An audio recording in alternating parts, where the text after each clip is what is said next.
రీట్రాన్స్ఫర్లు, తర్వాత అగైన్ ట్రాన్స్ఫర్లు, అన్ని పిచ్చి రాజకీయాలు చేస్తున్నాడు తప్ప ఎక్కడ రాజకీయం అంటే ఏబిసిడీలు ఓనమాలు తెలియని పిచ్చి వ్యక్తి ఈ జగన్మోహన్ రెడ్డి. రాజకీయం ఒక పవిత్రం అవునా కాదా? ప్రజలకు సేవ చేసేది రాజకీయం అవునా కాదా? మీ భవిష్యత్తుకు కృషి చేసేది రాజకీయం అవునా కాదా? కానీ మిమ్మల్ని అంధకారంలో పెట్టేది రాజకీయం అని అడుగుతున్నా మిమ్మల్ని అందరినీ. ఆయన ఒక కన్ఫ్యూజ్ అయ్యాడు, ఎమ్మెల్యేలు కన్ఫ్యూజ్ చేశాడు, అతను సందిగ్ధంలో ఉన్నాడు. ప్రజల్ని సందిగ్ధంలో పడేసి ముందుకు పోయే పరిస్థితికి వచ్చాడు. అందుకే చెప్తున్నా, సిద్ధం లేదు, బూడిద లేదు, గాడిద లేదు. పిచ్చోడికి సందిగ్ధం. పిచ్చోడి దగ్గర రాయి ఉంటుంది, ఆ రాయి ఆయనైనా కొట్టుకుంటాడు, నిన్న కొడతాడు, నన్నైనా కొడతాడు. అదే జరుగుతా ఉంది ఈరోజు రాష్ట్రంలో. పిచ్చోడి చేతికి అధికారాన్ని ఇచ్చాం మనం. ఆ అధికారంతో మనల్ని నాశనం చేసే పరిస్థితికి వచ్చాడు.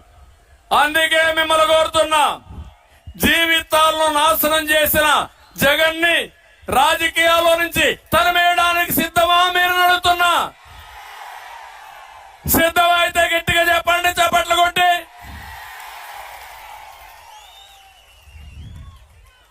ఆయన అంటున్నాడు, ప్రజలే నాకు స్టార్ క్యాంపెయినర్లని.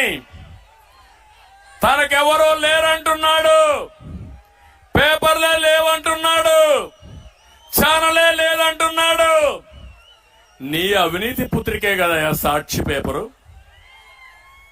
నీ అవినీతి పుత్రికే కదా సాక్షి ఛానల్. అడుగుతున్నా మిమ్మల్ని అందరినీ, ఇంత అబద్ధాలు కోరిన ఎప్పుడైనా చూశారా అని అడుగుతున్నా. అందుకే నేను అడుగుతున్నా ఒకే ఒక మాట, కలియుగ భస్మాసురుడు ఈ జగన్, ఆయన అంతం చేయడం మీ అందరి బాధ్యత. అదే మీకు వజ్రాయుధం, మీకుండే ఓటు అని చెప్పి నేను మీకు తెలియజేస్తున్నా. అందుకని జగన్ ఓడించడానికి, భస్మాసురుని హతం చేయడానికి నిరుద్యోగి ఒక స్టార్ క్యాంపెయినర్ గా తయారు కావాలి. సిద్ధమా తమ్ముళ్ళు అని అడుగుతున్నా మిమ్మల్ని. జగన్ని ఓడించడానికి, భస్మాసురుణ్ణి అంతం చేయడానికి మా ఆడబిడ్డ మహిళా రక్షణ కోసం స్టార్ క్యాంపెయినర్ గా తయారు కావాలి. సిద్ధమా ఆడబిడ్డలని మిమ్మల్ని అడుగుతున్నా. నిలిసిపోయిన ప్రతి ఇరిగేషన్ ప్రాజెక్టు ఒక స్టార్ క్యాంపెయినర్ గా తయారు కావాలి. పన్నుల బాధుడికి బలైపోయిన ప్రతి పేదవాడు జగన్ ఓటమికి ఒక స్టార్ క్యాంపెయినర్ కావాలి. ఊచకోతకు గురైన బీసీ, దళిత, మైనారిటీలందరూ కూడా స్టార్ క్యాంపెయినర్లుగా తయారు కావాలి. దీనికి సిద్ధంగా ఉన్నారా అని కొండే మిమ్మల్ని అందరిని అడుగుతున్నా. మంచి మధ్యాహ్నం, ఎండాకాలం ప్రారంభమైంది, అందరికీ చెమట్లు పడుతున్నాయి. ఒక్కరు కూడా కదలలేదంటే నా జీవితంలో ఎప్పుడూ మర్చిపోలేను. మిమ్మల్ని గుండెల్లో పెట్టుకుంటా, జ్ఞాపకంగా ఉంటా. నా జీవితం మీకు అంకితం. నాకు ఏ కోరికలు లేవు. నేనేదో ముఖ్యమంత్రి కావాలని వచ్చానా అని మిమ్మల్ని అడుగుతున్నా. ముఖ్యమంత్రి పదవి నాకు కొత్తనా నాకు? కాబట్టి చెప్తున్నా, నష్టపోయింది రాష్ట్రం, నష్టపోయింది తెలుగు జాతి. ఒక సీనియర్ నాయకుడిగా మళ్ళీ రాష్ట్రాన్ని గట్టెక్కించడానికి, ఈ జాతిని కాపాడడానికి నేను మీ దగ్గరికి వచ్చాను. నన్ను ఆశీర్వదిస్తారా అని మిమ్మల్ని అడుగుతున్నా. గట్టిగా చప్పట్లు కూడా చెప్పండి, ఆశీర్వదిస్తామంటే. ఇక్కడికి వస్తే మాడుగుల ఏడో ఒక మంత్రి ఉన్నాడు, బూడిద, పేరు బూడిద ముత్యాల నాయుడు. అవునా కాదా? మొత్తం నియోజకవర్గాన్ని బూడు చేసేశాడు. అవునా కాదా అని మిమ్మల్ని అడుగుతున్నా. ఏమైనా పనులు చేశాడా అని అడుగుతున్నా. ఒకప్పుడు అయ్యన్న పాత్రుడు కూడా పంచాయతీరాజ్ మినిస్టరు. దానికి దీనికి పోలికుందా? పోలికుందా అని మిమ్మల్ని అడుగుతున్నా. ఇంకో పక్క జల్ జీవన్ మిషన్ నీటి కుళాయిల్లో 100 కోట్లు కొట్టేశాడు ఈ బూడిద. బదిలీలు పదోన్నతుల్లో విపరీతంగా డబ్బులు వసూలు చేశాడు ఈ బూడిద. సొంత మనుషులు బినామీల కింద పెట్టుకొని కాంట్రాక్టర్ని ఒక్క ఊరు కూడా రోడ్డు వేయకుండా మొత్తం రోడ్లు బూడిదైపోయినాయి.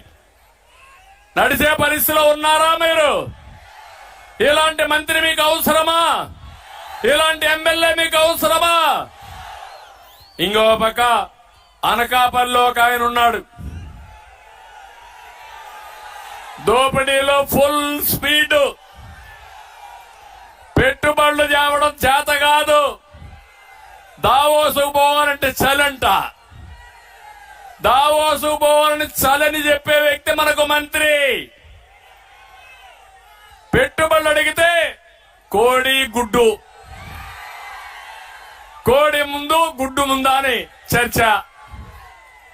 కోడి గుడ్డు పెట్టాలి, గుడ్డు పొదగాలి, మళ్ళీ కోడవ్వాలి, అప్పుడే పెట్టుబడులు వస్తాయి. అవసరమా తమ్ముళ్ళు ఇలాంటి వాళ్ళు మీకు? ఇక్కడ మాత్రం తెలివి లేదు కానీ ఎగిరిగిరి పడ్డాడు, అందరి మీద పడ్డాడు, ఇప్పుడు చతికిల పడ్డాడు. టికెట్ నువ్వు గెలిచేది లేదు, చచ్చేది లేదు, నువ్వు పోవయ్యా అని కరేపాకు మారికి తీసి పక్కన బారేశాడు జగన్. అవునా కాదా? సిగ్గుందా ఈ మంత్రికి?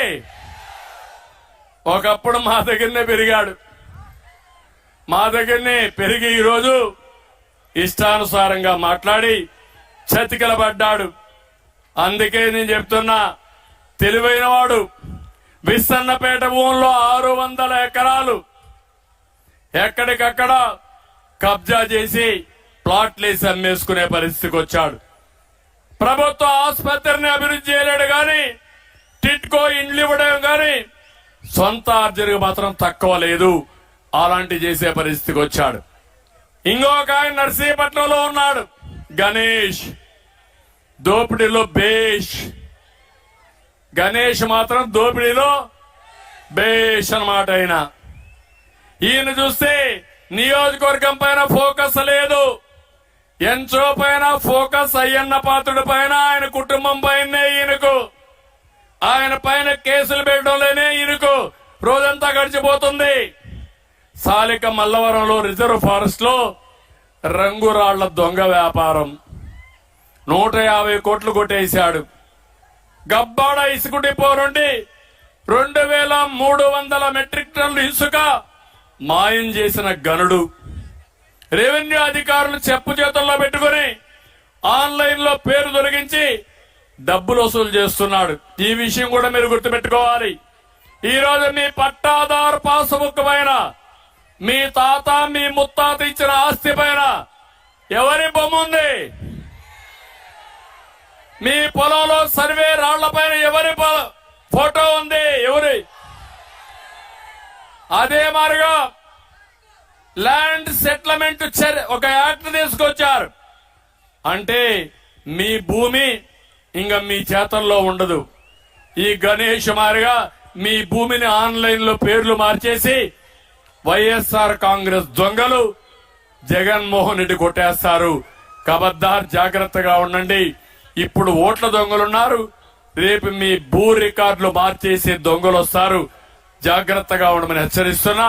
ఆ చట్టాన్ని రద్దు చేస్తా, మళ్లీ మామూలు చట్టమే ఉండి మీ భూ రక్షణ కోసం నేను కృషి చేస్తానని హామీ ఇస్తున్నా. పాయకరావుపేటలో ఇంకొక ఆయన ఉన్నాడు. పాపం ఆయన కూడా ఎగిరిగిరి పడ్డాడు. ఎక్కడ దొరికితే అక్కడ ఆతరపడ్డాడు. మొత్తం దోచేయాలనుకున్నాడు. అతన్ని కూడా తీసేసే పరిస్థితికి వచ్చారు. ఈ రోజు ఆయన ఎక్కడ లేకుండా బయట పోయే పరిస్థితికి వచ్చాడు. పెందుర్తిలో ఇంకొక ఆయన ఉన్నాడు, ఎమ్మెల్యే అదీప్ రాజ్ అని. బిల్డప్రో రాజ్ ఇక్కవారిపాళెం చెరువును ఆక్రమించి